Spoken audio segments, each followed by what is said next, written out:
누나, 난 왜 등산할 때마다 매번 힘든 거야? 나도 20년 등산했는데 매번 똑같이 힘들어. 난달대장에게 물어보자. 두 분, 왜 이렇게 힘드실까요? 한 분은 매번 등산할 때마다 힘들다고 하시고, 한 분은 20년을 다니셨는데도 늘 똑같이 지친다고 하십니다. 사실 이런 분들이 정말 많습니다. 열심히 산에 다니는데 왜 늘 힘든지 모르겠다고요. 오래 다닐수록 더 잘할 것 같은데, 현실은 그렇지 않은 경우가 훨씬 많습니다. 체력 문제일까요? 아닙니다. 나이 문제일까요? 그것도 아닙니다. 딱 하나, 페이스를 몰랐기 때문입니다. 두 분 다 출발할 때 어떻게 하셨는지 보면 다 나옵니다. 신나서 일단 빠르게 치고 올라가셨을 겁니다. 처음엔 힘도 있고 기분도 좋고 속도도 잘 나오거든요. 그래서 멈추기가 아깝습니다. 그런데 그 순간 몸 안에서는 이미 경고등이 켜지고 있습니다.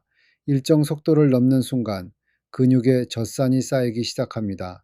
젖산은 근육을 피로하게 만드는 물질인데요.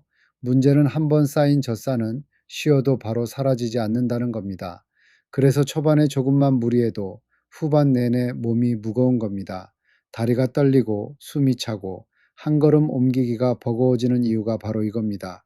오르막에서 숨이 차기 시작하면 이미 너무 빠른 겁니다.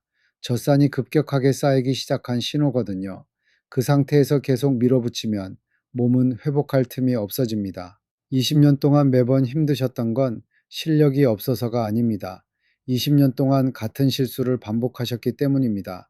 페이스 조절 하나만 바꿔도 산행이 완전히 달라집니다. 그럼 어떻게 해야 할까요? 고수들이 쓰는 체력 배분 공식이 있습니다. 등산의 40%, 하산의 30%, 예비로 30%. 많은 초보 등산객들이 오르막에서 체력을 70%부터 80%씩 써버립니다. 올라갈 때 힘이 있으니까 쓰는 거예요. 그런데 그러면 정상에 도착했을 때 이미 방전 상태입니다. 하산에서 무릎이 망가지기 시작하는 것도 이 때문이에요. 올라갈 때 체력을 다 써버렸으니 내려올 때 근육이 무릎을 받쳐주질 못하는 겁니다. 오르막에서는 아직 여유 있다는 느낌이 들어야 올바른 페이스입니다. 숨이 가빠지고 다리가 무거워지기 시작했다면 이미 너무 빠른 겁니다. 느린 것 같아도 괜찮습니다. 오르막에서 아낀 체력이 능선에서도 정상에서도 하산에서도 남아있게 됩니다. 이게 고수들이 6시간을 같은 속도로 걸을 수 있는 이유입니다. 오르막은 느리게,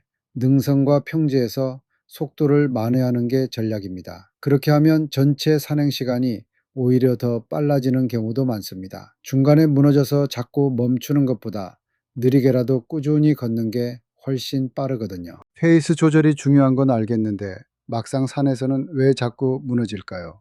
페이스를 망치는 순간이 딱 세 가지 있습니다. 이 세 가지를 알고 있는 것만으로도 산행이 훨씬 달라집니다. 첫째, 앞사람을 따라잡으려는 순간입니다. 앞서가는 사람이 보이면 무의식적으로 속도가 빨라집니다. 경쟁심이 페이스를 순식간에 망가뜨립니다. 그 사람이 고수인지 초보인지도 모르면서 일단 따라가려는 거예요. 그러다 그 사람이 멈추는 순간 내 몸은 이미 한계를 넘어 있습니다. 앞사람은 기준이 아닙니다. 내 호흡이 기준입니다. 둘째, 오래 쉬었다가 급하게 재출발하는 순간입니다. 5분 이상 쉬면 몸이 완전히 휴식 모드로 전환됩니다. 그 상태에서 갑자기 빠르게 출발하면 심박수가 급등하고 젖산이 다시 쌓입니다. 쉬는 것도 기술이 필요하다는 뜻입니다. 짧게 자주 쉬는 게 오래 한 번 쉬는 것보다 훨씬 효율적입니다. 1분에서 2분 정도 숨만 고르고 다시 출발하는 게 이상적입니다. 셋째, 정상이 보이는 순간입니다. 이게 가장 위험한 함정입니다. 정상이 보이면 무의식적으로 속도가 올라갑니다. 조금만 더 라는 마음이 그때까지 지켜온 페이스를 한꺼번에 무너뜨립니다. 그리고 그 순간 이후가 제일 힘든 구간이 됩니다. 정상까지 올라가는 마지막 구간에서 가장 많은 사람들이 포기하는 이유가 바로 이겁니다. 이 세 함정, 알고 가는 것만으로도 산행이 완전히 달라집니다. 그럼 구체적으로 어떻게 해야 할까요?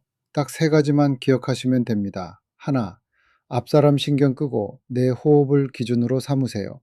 대화가 살짝 힘들어지는 순간이 속도를 늦출 신호입니다. 말이 막히기 시작하기 전에 살짝 힘들어질 때 속도를 낮추는 겁니다. 이 기준을 익히면 감으로도 본인 페이스를 잡을 수 있게 됩니다. 둘, 쉬더라도 짧게 쉬세요. 1분에서 2분이면 충분합니다. 오래 쉬면 몸이 휴식 모드로 전환돼서 다시 시작할 때 더 힘들어집니다. 많은 분들이 힘들면 오래 쉬면 된다고 생각하시는데 그렇지 않습니다. 오히려 짧게 자주 쉬는 리듬을 만드는 게 몸이 훨씬 덜 지칩니다. 셋, 정상이 보여도 속도를 유지하세요. 정상이 코앞에 보인다고 스포트를 올리는 순간 지금까지의 노력이 무너집니다. 마지막까지 같은 속도로 올라가는 사람이 정상에서도 하산에서도 웃습니다. 고수와 초보의 차이는 체력이 아닙니다. 이 세 가지를 지키느냐, 지키지 못하느냐의 차이입니다. 매번 힘드셨던 이유 이제 아셨죠? 체력이 없어서도 아니고 나이 때문도 아닙니다. 페이스를 몰랐기 때문입니다. 오늘 배운 것 딱 하나만 기억하세요. 오르막에서 아직 여유 있다는 느낌. 그 느낌이 드는 속도가 바로 여러분에게 맞는 페이스입니다. 처음에는 너무 느린 것 같아서 답답하실 수도 있습니다. 하지만 그 속도로 꾸준히 걷다 보면 중간에 무너지지 않고 끝까지 같은 리듬으로 올라가는 자신을 발견하게 됩니다. 그게 고수의 산행입니다. 처음부터 천천히 끝까지 같은 속도. 다음 산행에서 딱 한 번만 써보세요. 산이 달라 보일 겁니다. 감사합니다. 앞으로도 안전하고 즐거운 산행 정보를 전하겠습니다. 난달대장 구독해 주시고 좋아요와 댓글 많이 부탁드립니다.